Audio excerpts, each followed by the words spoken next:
তারেক রহমানের দেশে ফেরার যে তুমুল জল্পনা কল্পনা ছিল, ডিসেম্বরের শুরুতেই তা যেন এক নিমিষেই ধূলিসাৎ হয়ে গেল। কথা ছিল তিনি ফিরবেন, হাল ধরবেন দলের। কিন্তু ৬ ডিসেম্বর পার হয়ে যাচ্ছে, তারেক রহমান তো এলেনই না, উল্টো শোনা গেল দলের প্রধান বেগম খালেদা জিয়াও দেশ ছেড়ে চলে যাচ্ছেন লন্ডনে। নির্বাচনের মাত্র ২ মাস আগে দলের ২ শীর্ষ কাণ্ডারি যদি দেশের বাইরে থাকেন, তবে বিএনপির অবস্থা আসলে কি হতে যাচ্ছে? একসময় আমরা -2 ফর্মুলার কথা শুনতাম। এখন কি তবে জিয়া পরিবারকে রাজনীতি থেকে পুরোপুরি সরিয়ে দেওয়ার সেই ভয়ঙ্কর -4 ফর্মুলায় বাস্তবায়িত হতে চলেছে? কেন তারেক রহমান ফিরলেন না? আর সরকারি বা কেন তারেক রহমানের নিরাপত্তা নিয়ে এমন অদ্ভুত বার্তা দিল? বিএনপির শেষের শুরু কি তবে এখান থেকেই? এইসব প্রশ্নের উত্তর এবং পর্দার আড়ালের খবর নিয়েই আমাদের আজকের এই বিশেষ বিশ্লেষণ। দেখুন, রাজনীতির মাঠে সময়টা খুব গুরুত্বপূর্ণ। গত প্রায় ১৭ বছর ধরে বিএনপির ভারপ্রাপ্ত চেয়ারম্যান তারেক রহমান বিদেশে অবস্থান করছেন। দলের তৃণমূল থেকে শুরু করে শীর্ষ পর্যায়ে সবারই একটা আশা ছিল, এই ডিসেম্বর হয়তো সেই মাহেন্দ্রক্ষণ যখন নেতা দেশে ফিরবেন। কিন্তু বাস্তব চিত্রটা সম্পূর্ণ উল্টো। তারেক রহমান এলেন না, বরং তার স্ত্রী জোবাইদা রহমান দেশে এলেন। আর এখন খবর পাওয়া যাচ্ছে অতি অসুস্থ বেগম খালেদা জিয়াকে চিকিৎসার জন্য লন্ডনে নিয়ে যাওয়া হচ্ছে। এই ঘটনাটি সাধারণ কোনো আসা যাওয়ার ঘটনা নয়, এর রাজনৈতিক তাৎপর্য অনেক গভীর। নির্বাচনের ঠিক আগ মুহূর্তে, যখন মাঠ গরম থাকার কথা, যখন কর্মীদের চাঙ্গা থাকার কথা, ঠিক তখনই দলের সেনাপতিরা মাঠ ছাড়া। এটা কি কেবলই কাকতালীয়, নাকি এর পেছনে আছে সুগভীর কোনো রাজনৈতিক চাল?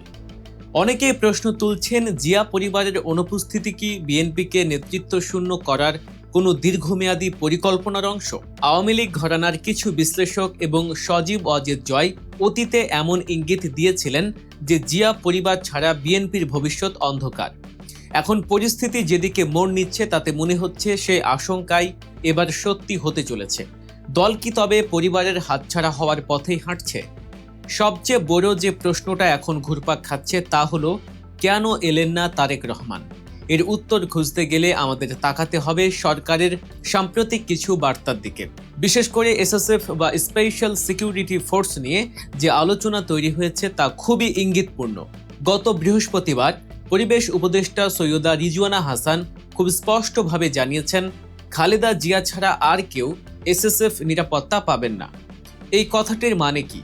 এর মানে হলো, তারেক রহমান যদি দেশে ফেরেনও, তিনি রাষ্ট্রের কাছ থেকে সেই বিশেষ নিরাপত্তা সুবিধা পাবেন না, যা একজন শীর্ষ নেতার এই মুহূর্তে প্রয়োজন হতে পারে। বিশ্লেষকরা মনে করছেন, সরকারের এই মন্তব্যের মাধ্যমে মূলত তারেক রহমানকে একটি প্রচ্ছন্ন বার্তা দেয়া হয়েছে। বার্তাটি হলো, দেশে ফেরাটা তার জন্য মসৃণ হবে না। এতদিন সরকার বলছিল তিনি ফিরতে চাইলে সহযোগিতা করা হবে, কিন্তু নিরাপত্তার বিষয়টি যখনই সামনে এলো, তখনই পরিষ্কার হয়ে গেল যে পথটা মোটেও ফুলের নয়, বরং কণ্টকাকীর্ণ। আর এই কারণেই হয়তো জোবাইদা রহমান দেশে এসেছেন পরিস্থিতি পর্যবেক্ষণ করতে বা খালেদা জিয়াকে নিয়ে যেতে। অর্থাৎ তারেক রহমানকে দেশে না ফেরার যে অঘোষিত সিগন্যাল, তা সম্ভবত তিনি পেয়ে গেছেন। আর এর ফলে বিএনপি পড়েছে এক বিশাল অস্তিত্ব সংকটে। এখন ভাবুন তো, দলের শীর্ষ নেতা দেশে নেই, যিনি চেয়ারপারসন তিনিও অসুস্থ হয়ে বিদেশে যাচ্ছেন। এমন পরিস্থিতিতে দলের ভোটার আর কর্মীদের মানসিক অবস্থাটা কি হতে পারে? সামনে জাতীয় নির্বাচন, হাতে সময় মাত্র ২ মাস। এই সময়ে একটি দলের প্রধান কাজ হলো সংগঠনকে শক্তিশালী করা, প্রার্থী বাছাই করা এবং নির্বাচনী প্রচারণায় ঝড় তোলা। কিন্তু বিএনপির ক্ষেত্রে ঘটছে উল্টোটা। নেতৃত্বের এই শূন্যতা শুধু তাদের দলকেই ভোগাচ্ছে না, ভোগাচ্ছে নির্বাচনমুখী অন্যান্য দলকেও। জামায়াতে ইসলাম এবং এনসিপির মতো দলগুলো ইতিমধ্যেই নির্বাচন পেছানোর কথা বলছে। তারা যুক্তি দেখাচ্ছে, খালেদা জিয়ার অসুস্থতা এবং দেশের সার্বিক পরিস্থিতির কারণে এখনই নির্বাচনের তফসিল ঘোষণা করা ঠিক হবে না। কিন্তু বিশ্লেষকরা এর পেছনে অন্য কারণ দেখছেন।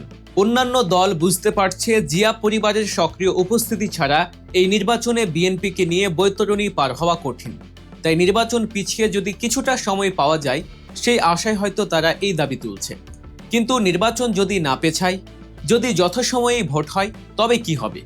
তখন কি তারেক রহমান দেশের বাইরে বসেই নির্বাচন পরিচালনা করবেন? তিনি তো ভোটারও হতে পারেননি, মানে প্রার্থীও হতে পারবেন না।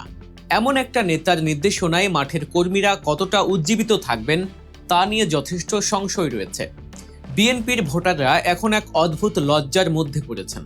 তাদের দলের এত বড় ঐতিহ্য, জিয়াউর রহমানের হাতে গড়া দল, খালেদা জিয়ার আপোষহীন নেতৃত্ব সব যেন এখন ফিকে হয়ে আসছে। নেতৃত্বের এই সংকট ভোটারদের মনে ক্ষোভ আর হতাশা তৈরি করছে। তারা ভাবছেন, আমাদের ভোট দেওয়ার জায়গাটা কোথায়? নেতা যদি মাঠেই না থাকেন তবে লড়াইটা করবে কে? এই হতাশা থেকে ভোটাররা মুখ ফিরিয়ে নিতে পারেন। বিএনপির যে বিশাল ভোট ব্যাংক তাতে ফাটল ধরতে পারে। এই সুযোগে জামায়াত বা অন্য কোনো ছোট দল সেই ভোটে ভাগ বসাতে পারে। এটা বিএনপির জন্য কেবল বিপর্যয় নয়, বরং সর্বনাশের ঘণ্টা বাজাতে পারে। রাজনৈতিক বিশ্লেষকরা বলছেন, জিয়া পরিবারের এই অনুপস্থিতি দেশের রাজনীতির ইতিহাসে এক বিরল ঘটনা। শেখ হাসিনা পরিবারের ক্ষেত্রেও আমরা দেখেছি, যখন তারা দেশে ছিলেন না দলের অবস্থা কি হয়েছিল। আজ বিএনপির সামনেও ঠিক একই ইতিহাস। প্রশ্ন হলো, -4 ফর্মুলা কি তবে ইতিমধ্যেই বাস্তবায়িত হয়ে গেল? সরকার কি সফলভাবে জিয়া পরিবারকে দেশের রাজনীতির মাঠ থেকে দূরে রাখতে সক্ষম হলো? বিএনপির জন্ম হয়েছিল জিয়াউর রহমানের হাতে, বিকশিত হয়েছে খালেদা জিয়ার নেতৃত্বে। এই পরিবারটি বিএনপির প্রাণভোমরা। এখন যদি এই পরিবারের কেউ দেশে না থাকেন বা রাজনীতিতে সক্রিয় ভূমিকা রাখতে না পারেন, তবে বিএনপির নেতৃত্ব কার হাতে যাবে?